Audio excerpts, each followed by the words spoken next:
មកណាគេខ្លះសំលបងកេនយ៉ាមហាសានខ្ជួតរបស់យើងអញ្ចឹងថ្ងៃនេះយើងមកនិយាយខ្លះៗតាក់ទងជាមួយនឹងកេនយ៉ាចំណុចទី1ហ្នឹងអ្វីដែលកេនយ៉ាគាត់ចូលចិត្តញ៉ាំបំផុតហ្នឹងគឺជាផ្លែអាឡឹកនិយាយទៅមិនថាពេលណាទេឲ្យតែគាត់បានត្នេរីពីការងាររបស់គាត់អីហ្នឹងគឺគាត់ដឹងតែចូលចិត្តញ៉ាំអាឡឹកមកមើលណាគេខ្លះចូលចិត្តញ៉ាំអាឡឹកខ្លះចំណុចទី2ហ្នឹងយើងអាចនិយាយបានថាកេនយ៉ាហ្នឹងគឺមានចរិតមួយដែលស្រដៀងនឹងអូបាណៃគឺអៀនមនុស្សស្រីប៉ុន្តែចង់និយាយថាគ្រាន់បើជាងអូបាណៃដែរគឺអូបាណៃខ្លាចមនុស្សស្រីយកប្រោយកេនយ៉ាគាត់គ្រាន់តែអ៊ីទេណាមើលតែពេលដែលកេនយ៉ាទៅព្យាបាលនៅផ្ទះមេបើរបស់ Shinobu ហ្នឹងគ្រាន់តែអាវអ៊ីហើយខាណាអូនឹងក្មេងៗមកជួយមើលថែសោះអៀនមុខក្រហមឡើងចង់ហើចំណុចទី3ហ្នឹងកេនយ៉ាគាត់អត់មានសមត្ថភាពក្នុងការប្រើដង្ហើមអីទេមិនថាដង្ហើមអីក៏គាត់អត់ចេះប្រើដែរប៉ុន្តែគាត់មានសមត្ថភាពផ្ទុយពីហ្នឹងគឺសមត្ថភាពស៊ីសាច់បិសាចហើយដែលគាត់ស៊ីសាច់បិសាចហ្នឹងគឺវាធ្វើឲ្យគាត់មានកម្លាំងបិសាចមួយហ្នឹង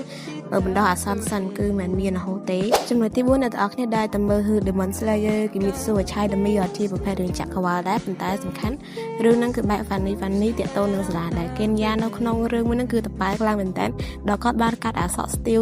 ដូចមន់ចាយអញ្ចឹងបានគាត់បាញ់កាភ្លើងត្រង់គាត់ប្រឡងបាញ់កាភ្លើងនៅក្នុងសាលាតទៅពេលដែលបងប្រុសគាត់សាណាមីនឹងមកហើយអាកដាដែលគាត់បានលេខ1អាខាងបាញ់កាភ្លើងនោះហើយពេលគ្រូយូឲ្យគាត់នឹងកែសក់ជាងក៏កែគាត់ថាសក់ហ្នឹងបើសិនជាគាត់អត់បានកាត់មួយសក់ហ្នឹងគាត់បាញ់កាភ្លើងអត់ត្រង់រៀនអត់ចេះហ្មងចង់ខ້ອຍហ្នឹងហេតុផលបានជាកេនយ៉ាគាត់ចង់ខ້ອຍទៅជាហាសរាទោះគាត់អត់ចេះប្រើនឹងហាមតែគាត់គឺចង់ខ້ອຍជាហាសរាដូចជាបងប្រុសរបស់គាត់គឺសាណាមីដើម្បីទៅនិយាយពាក្យតែមួយម៉ាត់ប៉ុណ្ណោះថាសុំទោសបងប្រុសដែលខ្ញុំស្ដីបន្ទោសឲ្យបងប្រុសពីរឿងដែលថាគាត់ថាសាណាមីហ្នឹងគឺសម្រាប់ម្ដាយខ្លួនឯងទេប៉ុន្តែកេនយ៉ាគាត់ដឹងខុសហើយកាលហ្នឹងគាត់នៅក្មេងអញ្ចឹងហើយគាត់អត់ដឹងទេអញ្ចឹងហើយគាត់ព្យាយាមដើម្បីឲ្យខ្លាំងដើម្បីឲ្យខ្លាំងដូចជាបងប្រុសរបស់គាត់ដើម្បីទៅសុំទោសបងប្រុសរបស់គាត់ប៉ុន្តែចុងក្រោយគ្នាយើងដឹងហើយ